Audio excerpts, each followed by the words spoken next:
I've always said that food is love, but food is life too.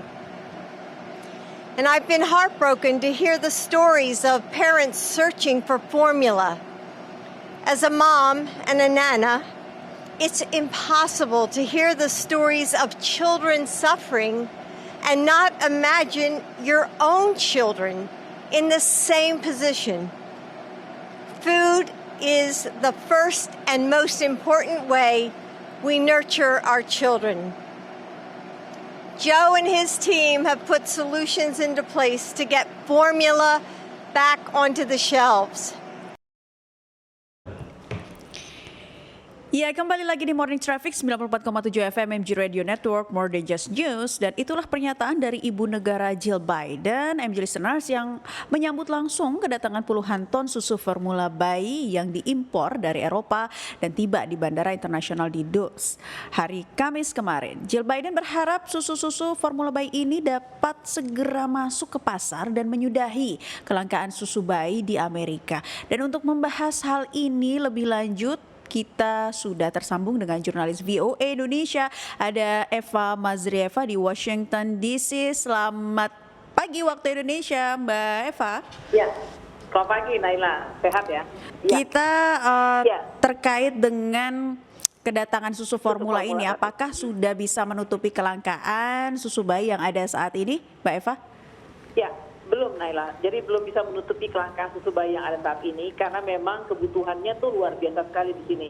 Dan sebagaimana yang kita ketahui, pasar susu formula bayi di Amerika ini dikuasai oleh hanya beberapa gelintir perusahaan besar saja.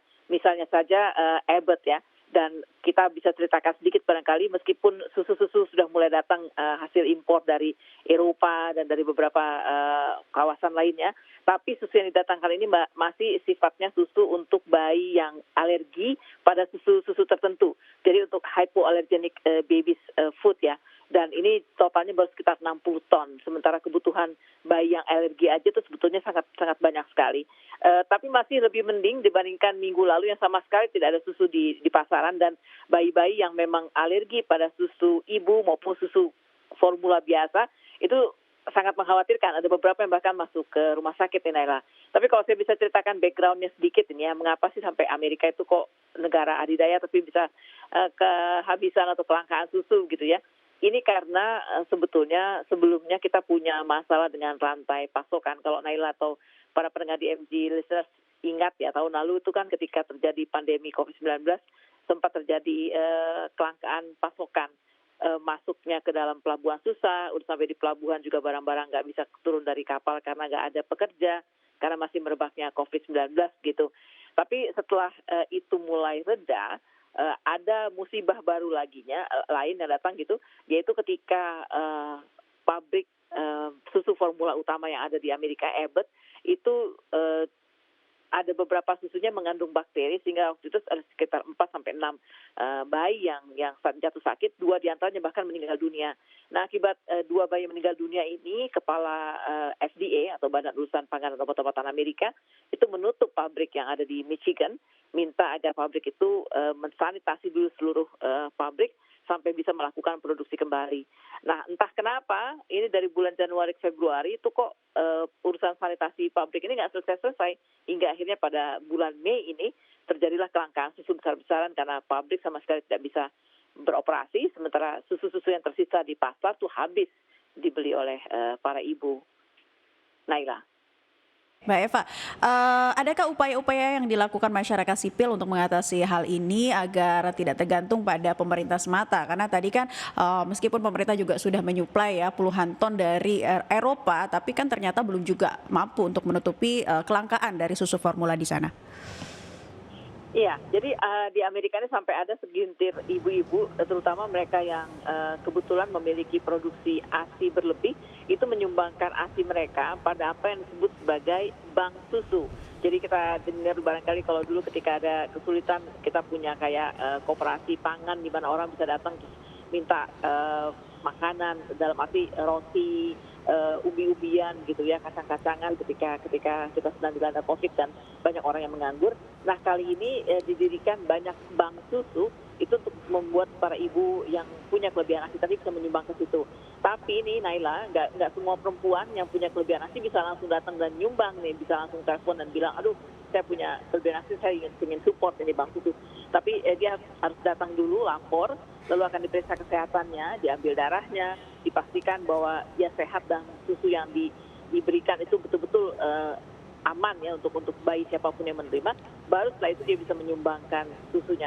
Ini cukup lumayan membantu, terutama untuk bayi-bayi yang dirawat di rumah sakit karena masalah ini, atau para ibu yang sama sekali tidak bisa punya ASI begitu. Dan disambut baik di seluruh penjuru Amerika nih pembentukan bank susu ini, meskipun kecil tapi cukup efektif, nggak membuat kita jadi tergantung pada pemerintah gitu, Naila. Oke, jadi aksi kemanusiaan memang dilakukan ya untuk sama-sama berupaya untuk mengatasi masalah kelangkaan di sana melalui bank susu. Tapi Betul. keberadaan bank susu ini sejauh ini apakah sudah merata walaupun lingkupnya kecil nih Mbak Eva? Belum cukup merata, tapi masih alhamdulillah dibandingkan negara sama sekali ya. Jadi pertama lewat bank susu ini ibu-ibu yang punya kelebihan ASI tadi menyumbang, lalu setelah dilakukan proses pasteurisasi, ASI ini diberikan kepada bayi terutama yang ada di rumah sakit atau mereka yang memang sangat butuh, sangat urgent. Lalu ada juga institusi di media sosial ya, saya lihat ada gerakan misalnya untuk membuat mereka-mereka yang punya sisa susu kaleng bayi. Karena seperti biasa, para ibu tuh kan biasanya kalau beli susu kaleng nggak 1, 2 gitu. Kadang-kadang mereka borong 10, ya, apalagi kalau lagi ada sale. Nah, sekarang diminta nih mereka-mereka yang masih punya stok dan mungkin bisa membantu para ibu lain yang sangat membutuhkan, nyumbang dulu yuk ke bank susu. Mereka berikan tuh susu kaleng itu 2-3 biji. Dan itu dikelola lewat Facebook, lewat Instagram, lewat berbagai macam sosial media yang mereka punya ya. Mereka bikin kayak tanda pagar gitu, hashtag operasi susu bayi misalnya, atau operation fly formula gitu macam-macam, dan datang tuh para ibu untuk menyumbangkan susu. Bahkan ada yang sampai nggak bisa nyumbang susu, tapi saya bisa punya mobil nih untuk mentransportasikan atau mendistribusikan susu. Ya ayo ikutan. Jadi luar biasa nih para ibu di Amerika ini. Mengingatkan saya sebetulnya pada kita punya program di tahun 98 dulu ya, ketika para bayi juga di Indonesia kehabisan susu karena pergantian rezim ketika itu Orde Baru ke rezim reformasi. Itu sempat ada susu ibu peduli kalau saya tidak salah programnya di Bundaran HI itu. Nah itu kayak gini nih, ibu-ibu itu pada kumpul terus pada nyumbang, yang nyumbang susu, nyumbangnya bisa nyumbang ASI, ada yang bisa cuma nyetir doang, ada yang bisa ngangkut-ngangkut bikin pakai box, ya apapun, yang penting bayi-bayi itu dapat susu gitu, Naila. Ya, saling gotong royong, rasa empati yang begitu tinggi ya dari sesama ibu untuk kepedulian dari perkembangan anak-anak di Amerika. Nah, Mbak Eva, ini kan tadi Mbak Eva katakan juga berpengaruh besar ini karena kelangkaan ini Abbott atau produksi susu di sana ini kan menyuplai sekitar 44% kebutuhan susu formula di Amerika Serikat. Nah, apakah dari pihak Abbott-nya ini sudah mengklarifikasi atau kan juga memberi pernyataan atau terkait permintaan maaf atas kejadian kelangkaan ini, Mbak Eva? Ya, jadi Direktur Abbott, terutama wakil direktur ya, yang sempat dipanggil oleh Kongres kemarin pada hari Rabu, itu minta maaf secara terbuka di hadapan publik dengan terpaksa tutupnya pabrik di Michigan itu. Tapi bagaimanapun juga Kongres tidak serta-merta menyalahkan Abbott sebagai salah satu perusahaan susu terbesar yang juga menguasai pasar di Amerika, tapi juga menyalahkan FDA atau Badan Pangan dan Usaha Obat-obatan di Amerika, karena seharusnya jika FDA bisa bergerak lebih cepat ketika bulan Januari-Februari menemukan ada bakteri, lalu pabriknya ditutup, lalu mengharuskan segera disanitasi, ada masih bulan Maret, bulan April, kenapa sudah lama sekali? Tapi FDA berkilah bahwa ketika itu memang banyak sekali COVID-19 sedang marak di Amerika, termasuk yang kena pada karyawan-karyawannya FDA dan juga karyawannya Abbott sendiri, sehingga betul-betul mereka nggak punya staff untuk bisa melihat apakah pabrik susu yang ada di Michigan itu sudah betul-betul bersih dari urusan bakteri ini. Ini semua memang hulunya hilirnya ya. Hilirnya itu ada di si COVID-19 ini.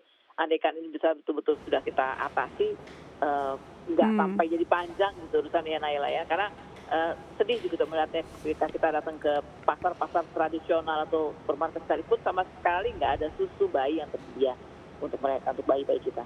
Ya. Oke. Mbak Eva, tapi tanggapan dari Joe Biden sendiri apa upaya yang dilakukan secara cepat begitu dalam mengatasi masalah ini dalam waktu dekat, Mbak Eva? Ya, selain tadi menerbangkan susu-susu yang datang dari Eropa tadi ya, dengan impor susu bayi dari Eropa, Presiden Joe Biden juga sebenarnya sudah mengaktifkan apa yang disebut sebagai undang-undang produksi pangan. Jadi undang-undang yang mempercepat produksi satu pangan karena adanya kebutuhan khusus.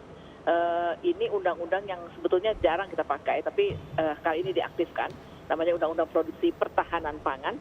Itu mengharuskan atau membuat perusahaan atau pabrik tertentu yang memang punya kekhususan untuk produksi itu bisa memproduksi lebih banyak. Sebelumnya kita kalau mau produksi itu kan ada batasannya ya, karena supaya nggak mengganggu pasar, supaya juga menjaga persaingan misalnya.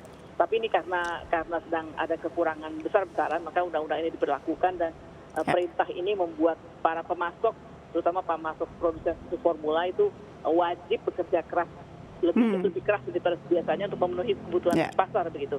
Baik. Dan ini diberi kewenangannya pada Departemen Pertahanan, Naila. Baik. Ya, jadi ini yang menjadi perhatian ya bahwa pemasok susu formula di sana harus bekerja ekstra lebih keras lagi dan juga apa upaya-upaya yang dilakukan bisa mengatasi dengan cepat masalah kelangkaan susu formula di sana. Terima kasih jurnalis VOA Indonesia Mbak Eva Mazreva sudah bergabung di kesempatan MG Radio kali ini. Mbak Eva, salam sehat selalu di sana. Sama-sama. Terima kasih Nela. Selamat pagi.